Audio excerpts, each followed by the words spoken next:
आप सभी भाई बहनों का आध्यात्मिक ज्ञानात्मक चैनल की संध्या बेला ज्ञान कक्षा में एक बार फिर स्वागत है। आज की चर्चा का विषय है मनुष्य के शिक्षित होने के ऊपर और ज्ञानी होने की स्थिति पे। देखिए, ये दोनों ही अलग अलग स्थितियां हैं। हमने देखिए मनुष्य को तो रजोगुण से दर्शाया, क्योंकि शास्त्र में बार बार कहा गया है एक साधारण मनुष्य के जीवन में देखिए रजोगुण की प्रधानता देखी गई है। विषय भोगों के प्रति, संसारी आकर्षणों के प्रति एक रुझान कहो, रुचि कहो, और कहीं कहीं देखिए ये लोलुपता भी कहो, देखी जाती है। इन सभी स्थितियों के देखिए अलग अलग भावार्थ हैं। और ये जो हमने मनुष्य के नीचे दो अलग अलग स्थितियां लिखी हैं, हालांकि ये दोनों शब्द हमने देखे शिक्षित और ज्ञानी, दोनों को ही हमने सफेद रंग से दर्शाया है।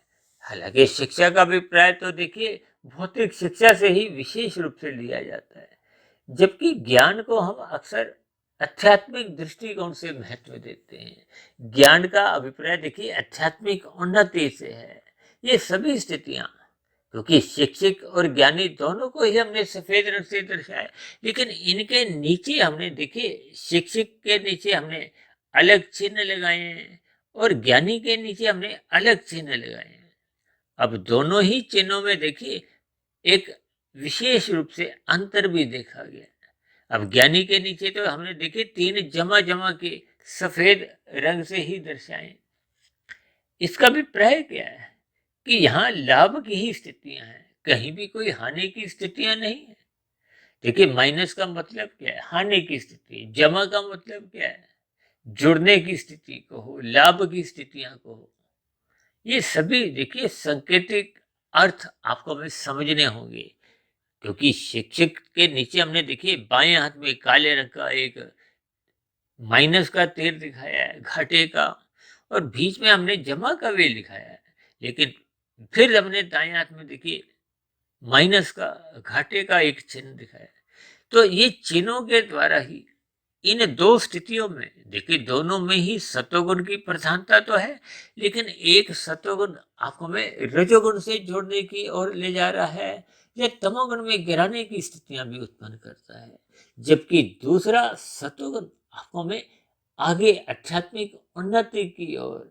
आध्यात्मिक उन्नति का अभिप्राय क्या है कि जैसे जैसे आपका मन कारण शरीर कर्म से शुद्ध होता जाता है, कारण शरीर के शुद्ध होने से ही आपके मन आत्मा का जो एक मूल स्वरूप है, देखिए आत्मा को तो ज्ञान स्वरूप कहा ही जाता है, आनंद स्वरूप कहीं भी आत्मा को नहीं कहा जाता।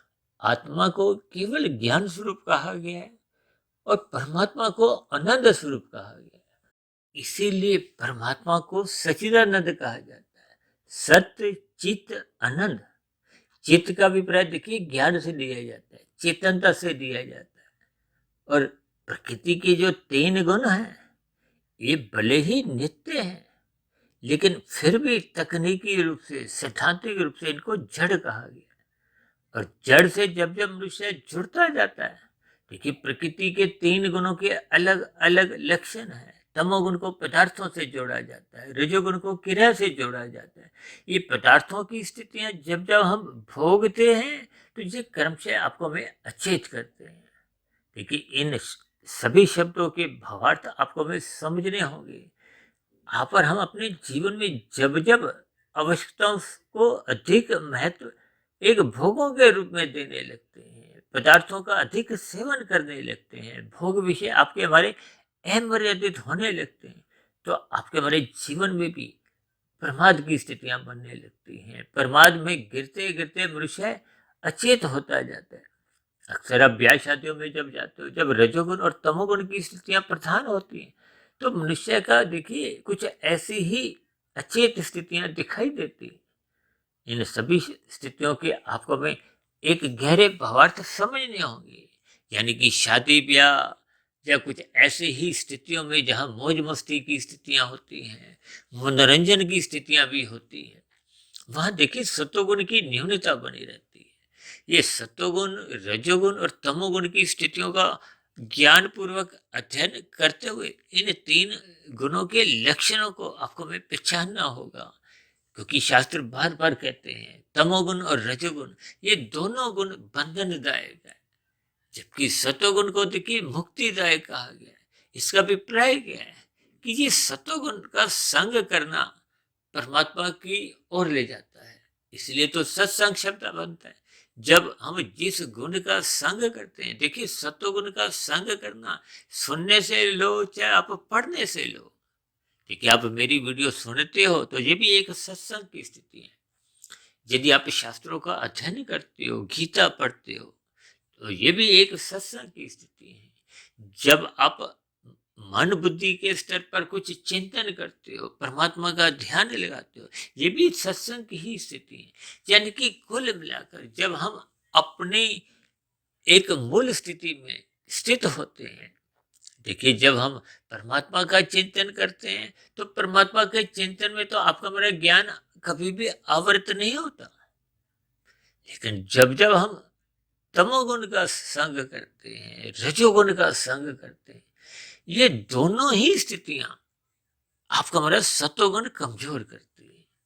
देखिए इन सभी स्थितियों को आपको हमें समझना होगा, यानी कि ये पदार्थ और क्रिया ये दोनों ही स्थितियां, हालांकि पदार्थों का सुख लेने के लिए आपको हमें क्रिया करनी होती है और क्रिया ज्ञान पूर्वक होने से आपको हमें पदार्थों का सुख भी सही सही मिल पाता है। अक्सर मैं बार बार उदाहरण देता हूँ कि गृहिणी को खाना बनाना आता है, यानी कि वो ज्ञान रखती है, फिर वो रसोई में रखे हुए पदार्थों से क्रियाएं करती हुई आपका हमारे लिए जो भोजन बनाती हैं वो स्वादिष्ट बनता है। यानी कि पदार्थों का सुख लेने के लिए क्रिया भी करनी है और क्रिया ज्ञान पूर्वक करनी है। देखिए इन सभी स्थितियों का आपने हमें क्रमबद्ध तरीके से समझना है, और यही स्थिति जब हम परमात्मा की ओर चलते हैं, क्योंकि परमात्मा तो देखिए आनंद स्वरूप सत्य है, आनंद की ओर हम चलते हैं, परमात्मा की ओर सम्मुखता करते हैं, चाहे वो गुरु की सम्मुखता हो, चाहे शास्त्रों को पढ़ने से हो, यानी किसी भी स्थिति में हम परमात्मा की सम्मुखता करते हैं तो आपका हमारा ज्ञान कभी भी आवर्त नहीं होता, क्योंकि परमात्मा देखिए आनंद स्वरूप सत्ता है। आनंद में ज्ञान नित्य रहता है, जबकि ज्ञान अपने आप में ही नित्य रहता है। इनका अभिप्राय क्या है कि जब जब हम परमात्मा के सम्मुख बने रहेंगे तो आपको में आनंद की झलकें मिलती हैं और आपको हमारा ज्ञान आवृत नहीं होता, यानी कि वो कमजोर नहीं होता। जबकि संसार में जब जब हम इस पदार्थों के विषय भोगों में लिप्त होते हैं या राशि स्थितियों में लिप्त होते हैं, ये दोनों ही गुण आपको हमारा सतोगुण कमजोर करते हैं। अब इन स्थितियों को देखिए ज्ञान पूर्वक आप समझो। हमें देखिए शिक्षा का कहीं कोई विरोध नहीं है, मैंने भी अपने जीवन के देखिए आरंभिक 18-20 वर्ष भौतिक शिक्षा लेने में ही लगाए थे, यानी कि किसी भी परिस्थितियों में देखिए भौतिक ज्ञान का विरोध नहीं है। अब भौतिक ज्ञान के फलस्वरूप ही आज हमारे हाथों में जो मोबाइल की स्थितियां हैं या लैपटॉप की स्थितियां हैं, इन स्थितियों के फलस्वरूप ही मैं देखिए वीडियो भी बना पाता हूँ, आप भाई बहनों तक ये ज्ञान की स्थितियां का एक पहुंचना। यानी इंटरनेट की यदि सुविधा नहीं होती तो ये सभी स्थितियां देखिए वैज्ञानिक युग के कारण कहो, कुछ भाई बहनों ने जो इन सभी स्थितियों का विशेष ज्ञान प्राप्त करते हुए आविष्कार किए, इसलिए भौतिक ज्ञान की कहीं भी निंदा नहीं है। हालांकि कुछ महीने पहले हमने देखिए मोबाइल एक खिलौना पे भी एक चर्चा रखी थी, वो नकारात्मक स्थितियों का कुछ हमने उसमें वर्णन किया था, क्योंकि एक साधारण मनुष्य जब मिली हुई सुविधाओं को राजसी या तामसी स्थितियों में, इसलिए तो हमने उसको मोबाइल को एक खिलौना के साथ जोड़ दिया था, क्योंकि अक्सर आज कलयुगी स्थितियों में कुछ ऐसी ही परिस्थितियों में इस मोबाइल का प्रयोग होता जा रहा है। इन सभी स्थितियों के देखिए अलग अलग भावार्थ है, इसलिए तो कहा जाता है ये तमोगुण रजोगुण दोनों स्थितियां बंधनदायक है। ये जो हमने शिक्षा के नीचे भी देखिए जो दो हानि के चिन्ह लगाए हैं और एक लाभ का। देखिए भौतिक शिक्षा यदि हम सही से अपने जीवन में कर लेते हैं तो आपके हमारे जीवन में युवावस्था में एक अच्छी नौकरी मिल पाती है या हम अपने व्यवसाय को कुशलतापूर्वक चला पाते हैं, क्योंकि भौतिक शिक्षा लेने पे ही आपकी हमारी बुद्धि का विकास होता है। लेकिन यही बुद्धि जब सत्संग नहीं करती तो ये सात्विक बुद्धि रह नहीं पाती। जब ये बुद्धि सात्विक नहीं रहती तो फिर ये बुद्धि राजसी बन जाती है। देखिए, शास्त्रों में बार बार कहा गया, ये जो आपके हमारे 5 ज्ञानेंद्रियां हैं स्थूल शरीर की और 5 कर्मेंद्रियां स्थूल शरीर की, यानी 5 ज्ञानेंद्रियां नाक, जिह्वा, आंख, त्वचा, कान, ये विषय भोगों का सुख भोगने के लिए सदा ही ललायित रहती है। और इसीलिए ये जो 5 कर्मेंद्रियां हाथ, पैर, वाणी, लिंग, गुदा, इनसे हम देखिए क्रियाएं करते हैं, कर्म करते हैं। इन सब ज्ञानेंद्रियों के ऊपर भी और कर्मेंद्रियों के ऊपर मन की स्थिति होती है। मन की बिना अनुपस्थिति के ये कर्मेंद्रियां, ज्ञानेंद्रियां अपना कार्य करने में समर्थ ही नहीं। और मन के ऊपर भी देखिए एक बुद्धि तत्व है। अब बुद्धि का ही देखिए विकास करने के लिए हम बच्चों को स्कूल भेजते हैं। ये जो हमने शिक्षा की बात की है, शिक्षित जो शब्द लिखा है, इसका लाभ तो आपको में तभी है ना कि जब हम अपने जीवन को अनुशासन में रखें, प्रकृति के पदार्थों को एक रस पूर्वक, एक मर्यादा में ले। यदि आपका हमारा जीवन बिगड़ता जाता है, ठीक है, आज कितने ही ऐसे मनुष्य हैं जिन्होंने अपनी शिक्षा का दुरुपयोग किया है, यानी कि तामसी बुद्धि बनाते हुए जब हम अनीतिगत कार्य करते हैं, छल कपट ठगी करते हुए हेरा फेरियां करते हैं। देखिए, कोई भी अपराध करने के पीछे भी देखिए ये तामसी बुद्धि का ही योगदान होता है। इसलिए हमने देखिए शिक्षित के नीचे जो 2 हानि की स्थितियां लिखी है, एक चिन्ह दर्शाता है जो हम कानून का उल्लंघन करते हैं, यानी कि यहाँ की जो एक भौतिक स्थितियां हैं, और एक माइनस का चिन्ह जो दिखाता है जो शास्त्र विरुद्ध आपके मारे कर्म हो जाते हैं। अब देखिए, मांसाहार भोजन का सेवन करने में यहाँ कोई अपराध नहीं माना जाता, लेकिन वहां के खातों में देखिए शास्त्रों के अनुसार ही आपके हमारे ये जो 84 लाख प्रकार की योनियों की स्थितियां बनती हैं, सुख दुख जो मिलते हैं, ये शास्त्रों के अनुसार मिलते हैं। अब यहाँ तो देखिए हमने मांसाहार भोजन का सेवन करके कोई अपराध नहीं किया, इसलिए यहाँ आपको हमें कोई सजा नहीं मिलती।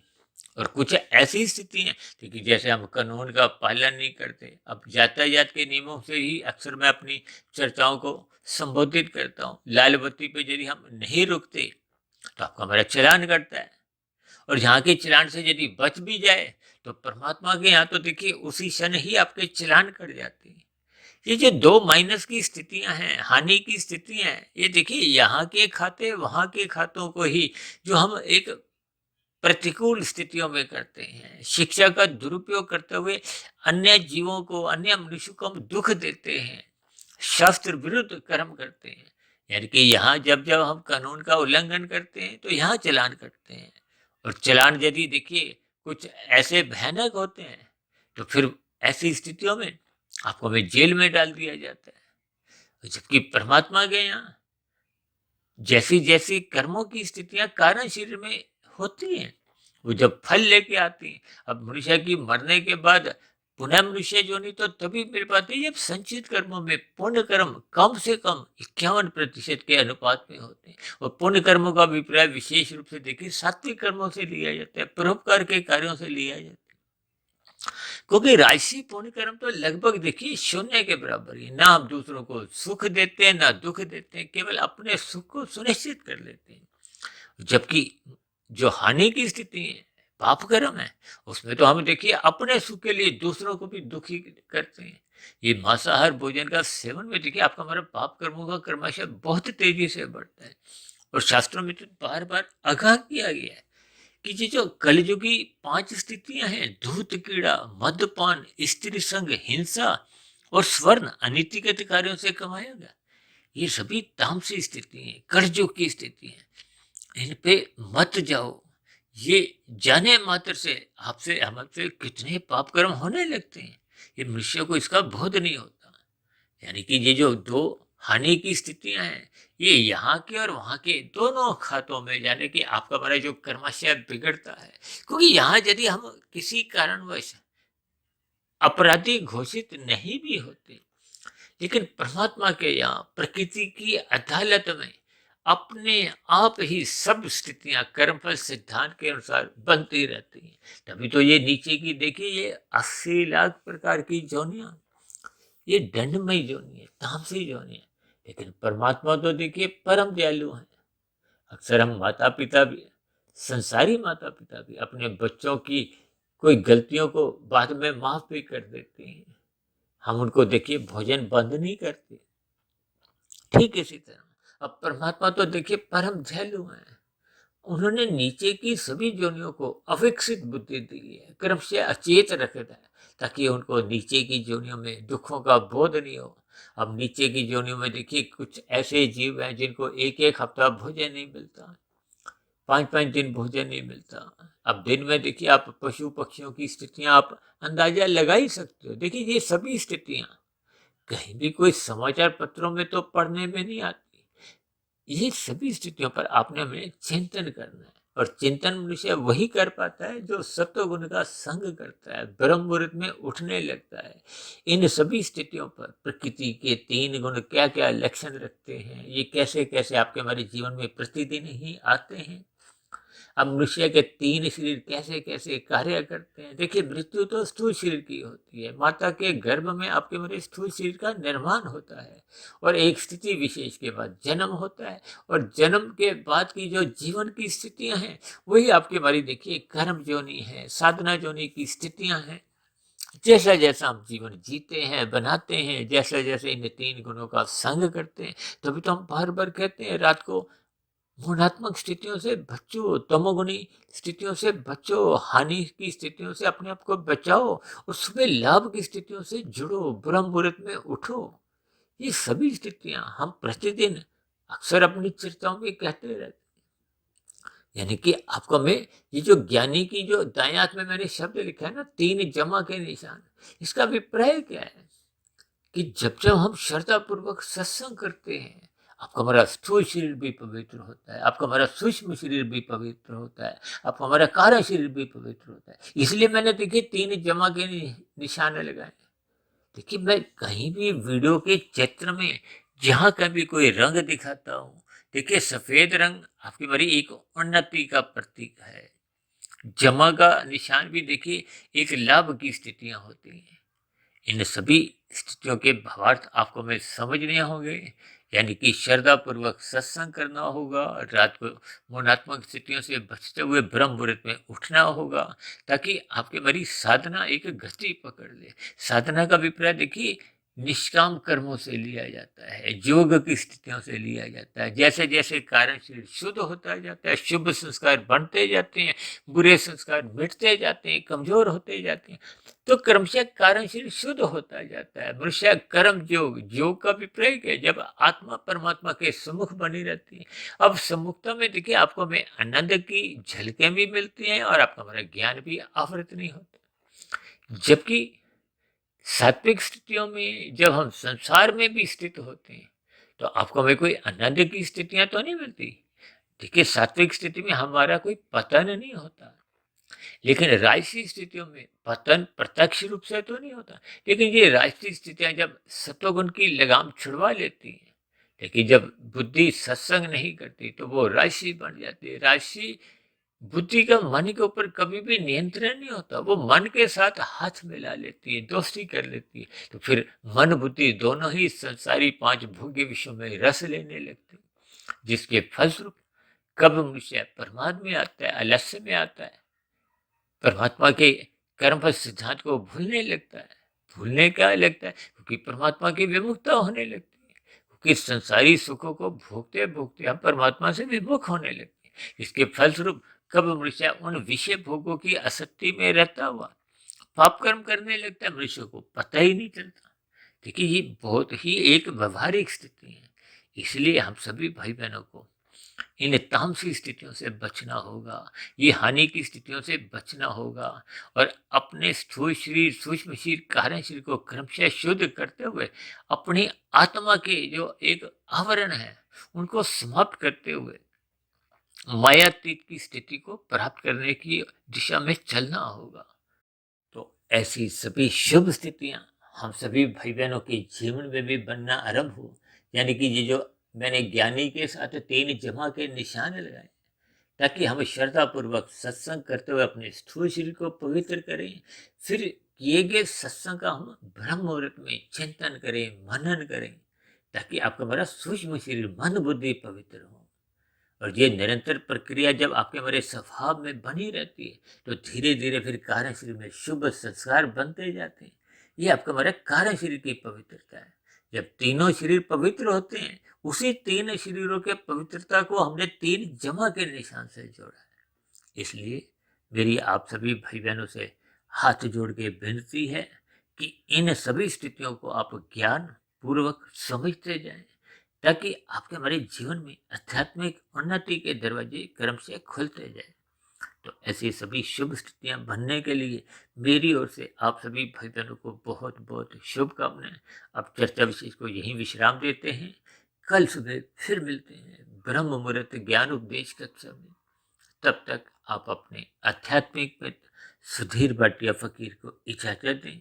फिर भी वीडियो संबंधित आपके मन में कोई प्रश्न उठ रहे हो, कोई मेरी कही गई बातों पर ही आपको कोई आपत्ति हो, यानी कि मेरी कही गई बातें आपको आधी अधूरी लगती हो, किसी भी प्रकार की कोई शिकायत हो, तो आपके प्रश्नों के साथ साथ आपकी शिकायतों का नीचे दिए गए कमेंट्स बॉक्स पर और प्रश्नोत्तर ज्ञान कक्षा में जो अभी हमने तकरीबन 2, ढाई, 3 महीने पूर्व आरंभ किया है, उनमें भी स्वागत है।